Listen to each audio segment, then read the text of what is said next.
Timpone, get your booty to the stage. There he is. No, I'm just kidding. Great. I guess it's good. No, that's me. Yeah. Okay. Have a seat. Sure. Thank you guys.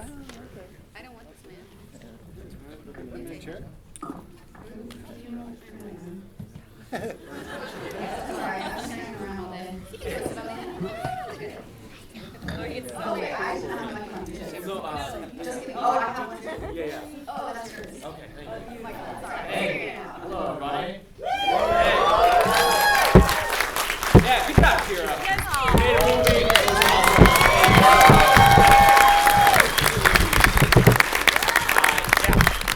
We're James and Chelsea from Dead Meat. We were in there, and Kira asked us to moderate this panel to talk to her and all of you people about making this movie. Does everyone want to introduce themselves for the audience? Sure, I think you should know by this point if you were watching it. This is my dad. Yeah. Hey, I'm Ashley. I'm a diversity hire. No! Why would you say that? He's saying that. I'm Chucky from Predator of Fangoria. Yeah. Cool. So, Kira, how long have you been working on this movie? Because I know it's been a long time. Too long. Very correct answer. No, it started as a short film that I did at FSU. We had a documentary semester, and it was mentioned it's like 7 minutes. The focus really was just the family aspect, so I didn't really have the time to go over the franchise. And then it opened for Cult of Chucky that year at Toronto After Dark and Fright Fest, and the fan response was like blew my mind how much people loved it. And I was like, you know what? I have 8 hours of footage already. This should really be a feature. This franchise deserves a feature, and there were so many stories, as you saw, that I thought deserved to be seen. So while I was finishing college, set out to give more interviews when I could, where I could. Jennifer Tilly was, because there was a hurricane in Tallahassee, I came home and interviewed her, and then Alex Vincent lives in Florida, so that was easy enough for me to get, and then I graduated, and then a pandemic hit. So then I had to put it on pause, and then I came back to it once it was safe to interview people. I interviewed Tony during COVID, and he was nice enough to come. We tested and everything before he came over. Yeah. So like 5 years. Yeah, that's what I thought, because I did recognize some footage from Dollhouse, is what it was called, right? Yes. The short, which was included on the Cult of Chucky Blu-ray, right? Yes. Yeah, because I remember as soon as that movie came out, I bought it and I watched all the special features, and I remember seeing that and being like, oh, this is a really cool oh wow, it's done by the puppeteer's daughter, and I thought it was really awesome because you were still in college then, right? Yeah, I was 19 at the time. Yeah, wow. Making a short like that at 19 is so awesome. And, you know, Chelsea and I both went to film school and made shorts, and we know how much work goes into something like this. So just, again, congratulations on doing this.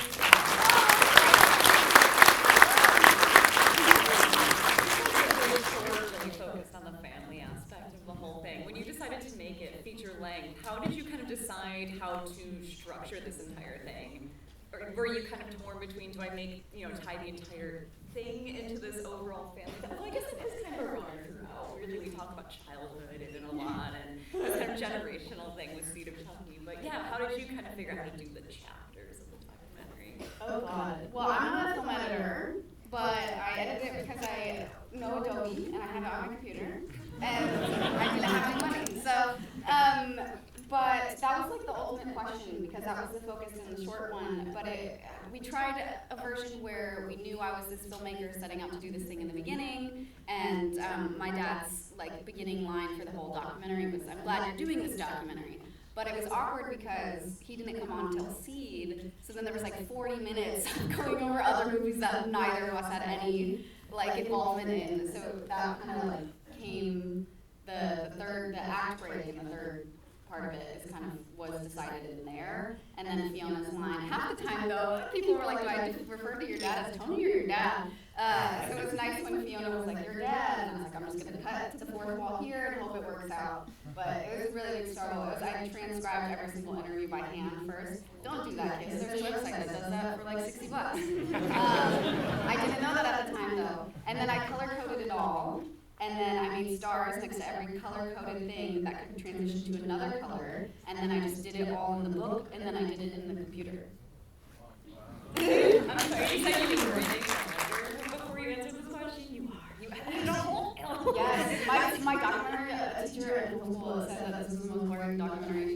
watched when it was 7 minutes, and now here we are. And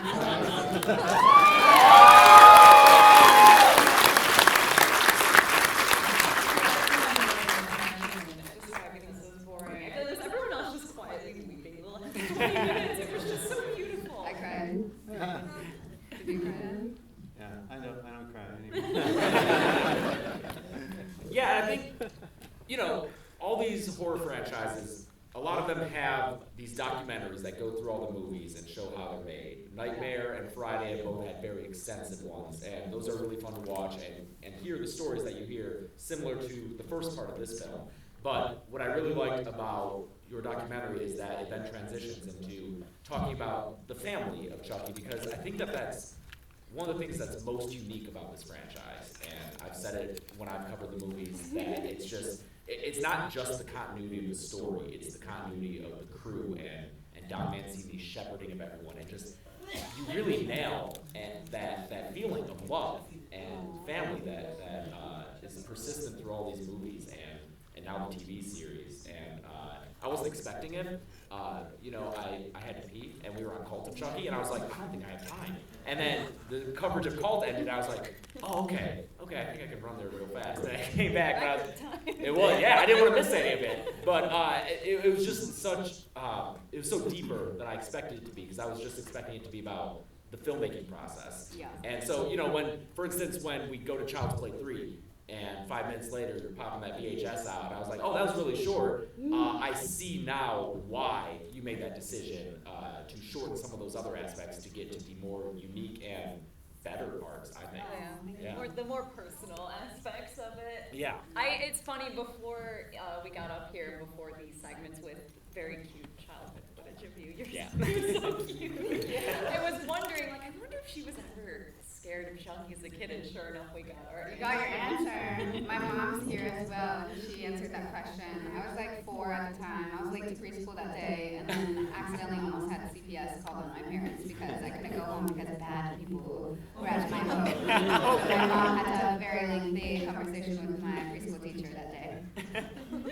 It's like the opposite of what happens in the Chucky films. Yeah. You know what I mean? Exactly. Nobody actually died. Well, you did. Well, you, but not me. It's confusing. So how did you choose who to interview? Because, you know, you have some people in there who, obviously you have people who helped make the Child's Play series, but then you have people like Abigail and Marlon and John Waters. When are we getting the John Waters out of this? I Yeah. It's like 2 hours of John masturbating and sorry, there's children here. Which right out the gate, his first line is like, and then there's sex. And I was like, how do I make this PG? Because I had to also keep a rating. It was really like who I had access to through, like my dad being my dad, but also who made sense. Obviously, Tony Capone here edited for Fangoria forever and a majority of all the Chucky films, so that made sense. And he's like a rock throughout of it, of like history and somebody who's been through it. That was also one of the things. I was not born in 1988, so I didn't live through majority of these movies, but I lived in it my own way. But Abigail Breslin is obviously a child actor. You met as on Ant 2, and it seemed like she could provide some insight there. Marlon Wayans obviously makes all horror parodies, scary movie, stuff like that, and you have to love horror very deeply to know how to parody it well. And then Elle Lorraine kind of represented somebody who had just started in horror. She had done Bad Hair. And then Lynn Shay is an obvious scream queen, amazing human being who had been in this genre forever. And then who am I leaving out as far as guests? Oh, Dan Povenmire's here. Yes!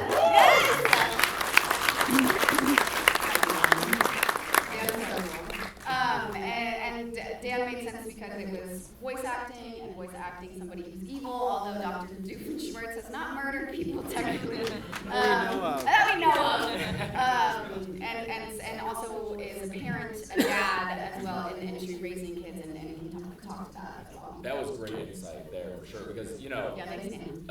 definitely. I think that's one of the things that not every film fan recognizes is how much time making a movie takes and takes away from your family and friends. And I think that was a great thing to explore, especially since, you know, that was when it got sad, was when you guys were talking about like your childhood moments that you had to miss out on because of work, and I think that was, you know, vulnerable to show and talk about, because everyone loves these movies, but it's like there are some sacrifices that have to be made to make them. Yeah, and my dad obviously worked on several other amazing, wonderful films, but was always the most time consuming, and either they were in Romania or Canada, it was never here, so it was like you heard Chucky and you're like, oh, you. Taking my dad away from home for like 6 months again. And he just got back from like being away from 5 or 6 months from Chucky season 2, so. Yeah. It's always that long. Which was also in Canada, right? It's always in Canada. It's always Yeah. in Canada Yeah. But what a beautiful full circle thing too, and I think it's so emblematic of the relationship you two have, you know, you make this about so much of your work. It's really sweet, and as much as it is, you know, it's hard, it is sad to watch those segments of this documentary. I think it's such a nice feeling to know like the love here is so real, and it's so sweet. You really have captured something so genuine. Oh, thank you. Yeah. And Ash, how did you get involved? Yeah, let me not talk as much. Yeah. Well, I'm 50% stand-up comic, 50% producer. So part of me wants to tell a joke because I'm great to tell this stand-up. So Which is close, it's so close, guys. it's a more interesting story because for the filmmakers in the audience, so I was part of this movie called Slayers, which premiered at, yesterday with Abigail Breslin. Kira is a friend of Abigail Breslin as well. So I asked Abby to direct a pilot called Hit Baby. And so Kira came on as the SFX, the makeup artist, and she did an excellent job on that. I just like started to get to know her, and she was pitching me the idea of Chucky, and she showed me like a body of work, and I was like, oh my god, this filmmaker is brilliant. She's gonna be like the next Tarantino over here. So I was Without like, the fetish. I'll invest in this, and also, you know, Chucky franchise, that's really badass, you know, watched this as a kid. I snuck out of my house, and my neighbors had toys and stuff, so. Yeah. That's great. Tony, I had a thought while watching this. You're talking about working with the same puppeteers, the same crew. Oh, there's 2 Tonys. Oh yes. Oh, I'm so sorry. No, Tony Gardner. One, how many of your puppeteers, like the actual people doing the operations, have been with you through the past few movies in the TV series? The one puppeteer in particular, Lilo Tava, had been with our company for 24 years. Went through all the puppet movies with us, went through all the Chucky stuff, starting with Seed way back when, 18 years ago. And then he was involved all the way up to launching the TV series. He was one of the lead puppeteers the whole way through. And like, the shows have really limited budgets, so Lilo was also the art department director. Peter Shavako, the mechanical designer, he was actually on Seed and went the whole way through as well. So the 3 of us really kind of had a really great shorthand with each other, and that really made for an easier experience because you really need, like Kevin Yeager said, you really need like 8 puppeteers to do it right, and financially we were only allowed 5, or at times on the show 6, but we could only bring 3 people that were trained and knew it, and we had to bring 3 other people that were local hires up to speed. So that core base of people that you had an understanding with and a history with really make it all possible, because otherwise you're starting all over again. We just had to do some publicity for the TV series, and we had to bring in brand new puppeteers and explain, this is Chucky, and this is his arm, and this is how this controller works. And if you watch it, you can see that there's not that familiarity. It just makes such a difference to have the same people on all the time. Yeah, and that was kind of the lead into this question of like, when you talk about having the shorthand, are there any inside jokes or like weird things that have just evolved from, like are there terms that you use that will quickly convey something that you need them to do, but it's like, To anyone else, it's just a foreign language. Yeah. Well, there's one that Don Mancini's picked up at this point, and if the puppet's supposed to look meaner, he's like, no, more of this. and it's supposed to be the 45-degree angle, angry brow expression. So if he's on set and you're looking at him across the room, he's not getting on the radio, he's just going like that, and you know what I mean. So there's like weird hand signals and stuff like that at this point, yeah. It's like directing traffic, yeah. Yeah, I'm directing a plane. Yeah. In a way, it's not just Brad Dourif playing that character, there's a whole team of people playing a singular Yeah, character. it's like Brad's the foundation. And, We're just saying hi to Steven. yeah. Hey, Steven. Sorry. But Brad's like the foundation that we build on, and when we're filming, we start with his voice, but we've asked him to film, to allow us in to film him doing the performance in front of the mic because he uses his hands a lot and makes gestures and does things that we might not think of as a character, but he literally is the embodiment of that character, so we try and pull that into the performance. He's the foundation, and then there's 3 people just to move the head and the eyes and the eyelids, and the person doing the brows is a different person. It's just like this little army of people that have to like think with this sort of hive mind as one person, and that's really the challenge, and that's what is really hard to find the groove. And if you watch the series, I think you can see, I know I can see, like, from episode 1 to episode 2 to episode 3, it's like, there's this gradual slide into a completely solid character, you know, but it takes, you have to warm up into that, you know, the rehearsal is really important. Yeah, because it's not only, okay, we all have to be moving in sync and making it look like it's just one, you know, brain, it's just one character, you know, moving like a character does. It's also, you also be on the same page in terms of, like, why is he moving the way he is, and why is he looking the way he is? There's so many things that go into it. Yeah. Yeah. A lot of times too, we'll have somebody act a scene on stage, so we can ask Don, is this what you're seeing? Like, if we don't have footage of Brad, and we'll try and take the time to record stuff on video, so we can say, hey, this is the scene coming up after lunch, can you take a look at this, do you want us to change anything? Because a change can require a complete re-rig of the puppet and how we're connecting to it. We don't want them to lose 20 minutes, let alone 2 hours, because you have to take the lower body off and put on the raw puppet legs instead of the animatronic legs or whatever. It's like there's so many pieces to this thing. It's just planning is what it's all about, and it's super stressful. Yeah. Because of that. Because things change. They just do. Kira, have you ever tried to do any of the puppet operations? Like, have you ever tried to do any of the facial operations or anything? Well, the people in the face they have these like remote controls that are very specific. I am not handy on that. Although I did puppeteer something with very similar, sorry, my brain just farted. Mechanics. On Marlon Wayne's movie that came out this week, Curse of Bridge Hollow, there's a puppet that has a similar jaw movement, so that was fun. But yes, I've actually puppeted Chucky several times since I was like 15. We did what was it? Reshoots. No, well, yeah, I cursed it. I puppeted Chucky's ankle and fingers in Curse of Chucky reshoots in LA, and then we did this thing with Scott Ian. Oh, yeah. It was like for a YouTube Blood and thing. Guts. Blood and Guts. He had like this channel, and so we killed him through like his stomach, and so I was operating Chucky's hands, like peeling through intestines, and then I operated him for Halloween Horror Nights. We did the Terror Tram takeover. I'm the left arm.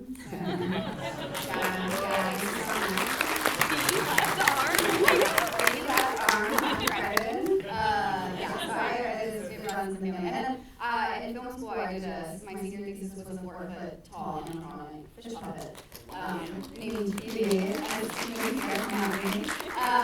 Did your professor tell you that was a bad idea to do that? Oh yeah, they also were like, what the fuck? Sorry. They were like, a fish puppet, like I couldn't even get like story notes for a solid month of like the dialogue because they were like, does she have hair? How does she walk? And I was like, can I please get feedback on these lines? But we took animatronics from Chucky for that, and so I helped puppeteer on that. My dad helped do that. So yeah, it's been a recurring theme of mine. How we surrounded by puppets till today. I will be very good puppets. I love that already your film career has been people telling you, no, don't do this, and you being like, no, I'm going to do it anyway. I think that's really important.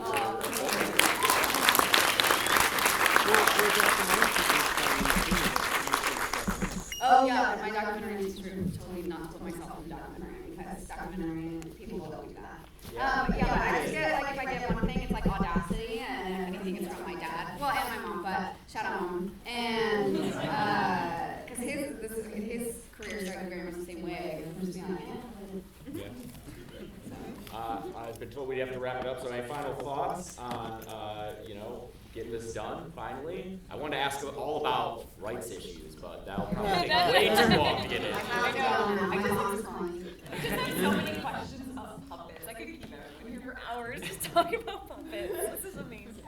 No, actually, Heather Langenkamp, which officiated your wedding, was ultimately, shout out to Heather, the saving grace of finding a fair use attorney, and he also cleared Nancy. Yeah, I was like drunkenly talking to her at your wedding about all the problems that was happening, and then she gave me the contact to her lawyer. But I kind of want to just throw a question to Tony real fast. As somebody who's been like an editor of Fangoria for so long and lived through all this and watched it and reported on it, I just like am curious to know if you feel like it was thoroughly covered. Like, what are your thoughts now watching it full circle, having been like eyes on this for so long? I said Tony deserves a question. I'm sorry. Well,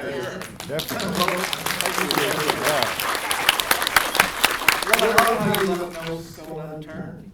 You covered all the bases. I felt a real kinship to the Child's Play movies because I was editing Fangoria at the height of the Child's Play movies. The first one I always regretted never putting it on the cover, but that was like the summer of the year. There was a new Hellraiser, a new Leatherface, a new a new Freddy movie, a new Friday the 13th movie. All the veteran slashers were out that summer, so I gave Chucky the top box of the cover. But it was an amazing image. So then when Child's Play 2 came out, cover story. Child's Play 3, cover story. Bride of Chucky, cover story. And then for Seed of Chucky, Don called me up and said, I want to work Fangoria into the movie because you guys have been so supportive over the years. So Faciti devised a scene where Chucky jerks off to a copy of Fangoria to impregnate Tiffany, and that was just so wild that he did that, and so that movie has always been special to me, and that scene. And in Montreal, I got to host the world premiere of A Curse of Chucky. So Fiona was there and Don was there. So I've always been close to all these people, and we've always had them as guests at the Fangoria conventions, and now at Monsterpalooza. So I feel like I'm sort of an extended part of the family. So it's a real honor to be with you guys and to have supported you guys all these years because you deserve it.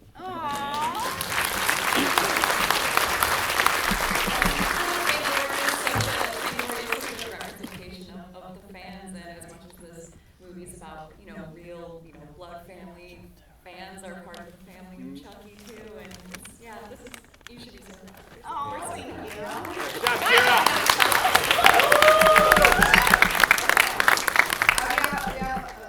Some goodies to pass out. Make you sit through me talking too long. Can we do it in the lobby? No, I've just been told that people should be looking out for some shirts that are about to get thrown into the audience. Audience questions? Is there any time? Very quick question. A very quick question. We'll take like 2 audience questions. You Sorry, wanna take now I'm like moderating. No, yeah, go ahead. It's your movie. You're the one who did it. You're right here. Was there anybody you want to interview that didn't make it or that you couldn't get?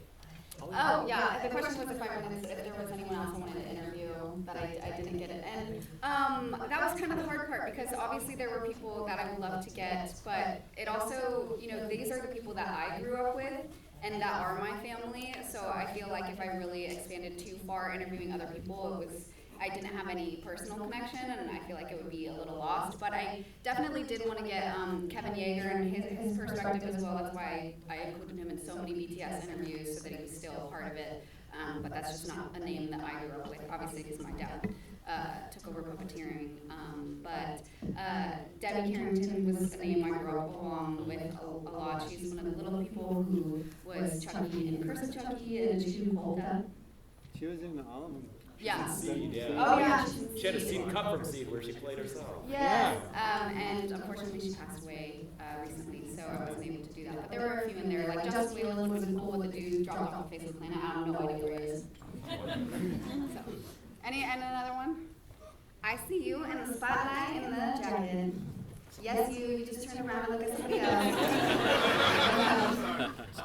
Do you ever plan on making any other documentaries on Child's Play or any other horror franchises? Oh my gosh, this is so crazy. I actually directed and shot a documentary on the making of the Foo Fighters movie, Studio 666, that came out earlier this year. Yeah.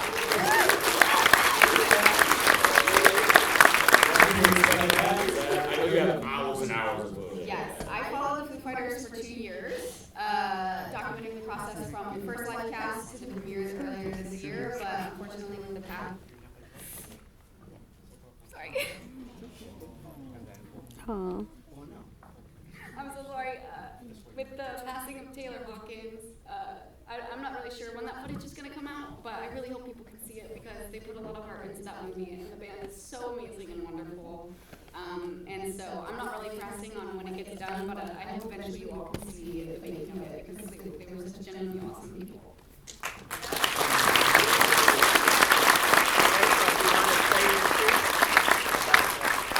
Go ahead and stay in your seats while I guess we get short. Yes.